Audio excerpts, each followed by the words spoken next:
హరి ఓం. మీకు గుర్తుండే ఉంటుంది, మొన్న జనవరి 22వ తారీఖున అయోధ్యలో జరిగినటువంటి బాలరామ ప్రాణ ప్రతిష్టకు మాకు ప్రత్యేకంగా ఆహ్వానం కూడా అందింది. అక్కడి నుంచి మేము వెళ్ళాము.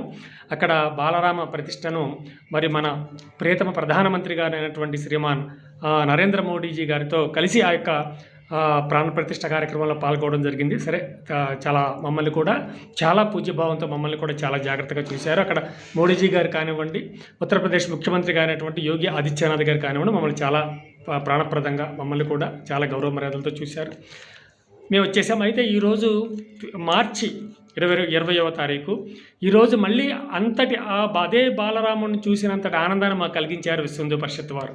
ఎట్లాగంటే ఆ బాలరామ విగ్రహాన్ని ఏ శిల్పి అయితే చెక్కాడో ఒక పెద్ద శిల నుంచి ఆ శిల్పాన్ని చెక్కారు. కానీ ఆ శిలలో కొంత రాయి మిగిలిపోతుంది కదా, ఆ రాతిని చిన్న చిన్న చతురస్రాకారంలో వాటి చిన్న చిన్న పీసెస్గా ముక్కలుగా